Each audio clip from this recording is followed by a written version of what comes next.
RSS का मोदी को संदेश, छोड़े पीएम पद। 2024 में मोदी को मैदान में नहीं उतारेगी बीजेपी। मोदी के साथ राजनाथ भी चुनावी राजनीति से लेंगे संन्यास। गिरिराज और हेमा मालिनी को भी नहीं मिलेगा लोकसभा का टिकट। संघ ने दिए बीजेपी में बड़े बदलाव के संकेत।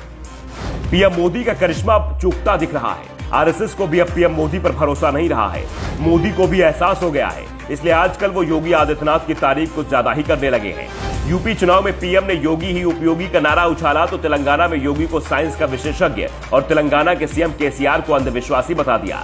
आजकल पीएम मोदी कहीं भी जाते हैं तो योगी आदित्यनाथ की तारीफ जरूर करते हैं और इसके पीछे है एक डर।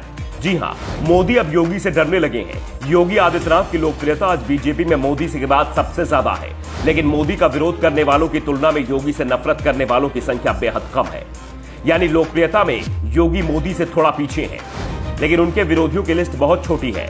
मोदी की लोकप्रियता में कमी आ रही है तो योगी की लोकप्रियता बढ़ती जा रही है और आरएसएस को भी इस बात का एहसास हो गया है, इसलिए उसने बड़े बदलाव का संकेत दे दिया है। संघ ने पीएम मोदी को इशारा दे दिया है कि उनका वक्त निकल चुका है, अब उन्हें युवाओं के लिए रास्ता छोड़ना चाहिए।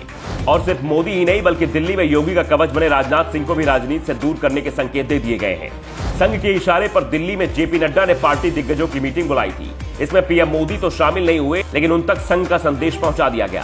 संघ का कहना है कि अब बदलाव का वक्त है। अगर अभी बदलाव नहीं किया गया तो बीजेपी की हालत भी कांग्रेस जैसी हो जाएगी। कांग्रेस चुनाव दर चुनाव हार रही है, लेकिन गांधी परिवार पार्टी से अपनी पकड़ ढीली नहीं होने देना चाहता। सोनिया गांधी, राहुल गांधी और प्रियंका गांधी, इन तीनों के बीच ही पार्टी का शक्ति संतुलन घूमता रहता है।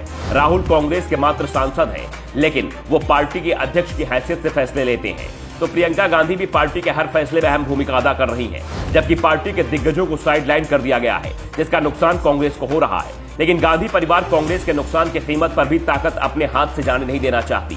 पार्टी से ज्यादा उन्हें अपने परिवार की चिंता है। दूसरी ओर बीजेपी चुनाव दर चुनाव जीत रही है, लेकिन वो बदलाव की तैयारी कर रही है और इसी बदलाव के लिए जेपी नड्डा की अध्यक्षता में पार्टी ने बड़ा फैसला ले लिया है। पार्टी ने साफ कर दिया है कि 2024 के लोकसभा चुनाव में उन लोगों को पार्टी उम्मीदवार नहीं बनाएगी जिनका जन्म 1955 से पहले हुआ है। यानी पार्टी में जो लोग 70 साल के हो गए हैं उन्हें लोकसभा का टिकट नहीं दिया जाएगा। इसके साथ ही संघ की नजर में पीएम मोदी और केंद्रीय रक्षा मंत्री राजनाथ सिंह दोनों एक झटके में चुनाव लड़ने के लिए अयोग्य हो गए हैं। मोदी का जन्म 1950 में तो राजनाथ का जन्म 1951 में हुआ है। दरअसल मोदी और राजनाथ को साइडलाइन कर संघ पार्टी के उन नेताओं को भी सख्त संदेश पहुंचा रही है जो पार्टी पर दबाव बनाने की कोशिश कर रहे हैं। इस नियम के चलते बीजेपी के 25% सांसदों को इस बार लोकसभा चुनाव में टिकट नहीं मिलेगा।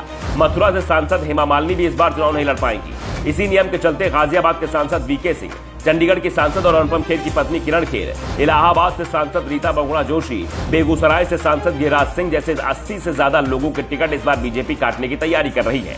दरअसल इस रणनीति के पीछे संघ की मंशा साफ है, वो लंबे समय के लिए प्लानिंग कर रही है। संघ ने साफ कर दिया है कि 70 साल से ज्यादा उम्र वालों को टिकट नहीं दी जाएगी। साथ ही 55 साल से ज्यादा उम्र के व्यक्ति को 2024 में पीएम की कुर्सी नहीं सौंपी जाएगी, जिससे लंबे वक्त तक बदलाव की जरूरत न पड़े। संघ ने जो फॉर्मूला पीएम मोदी के सामने रखा है उसमें योगी आदित्यनाथ फिट बैठ रहे हैं, इसलिए अब योगी को पार्टी के हर आयोजन में आगे किया जा रहा है। पार्टी का हर नेता उनकी तारीफ कर रहा है, क्योंकि आने वाला समय बीजेपी में योगी आदित्यनाथ का होने वाला है। Bureau report, the Dhakad news.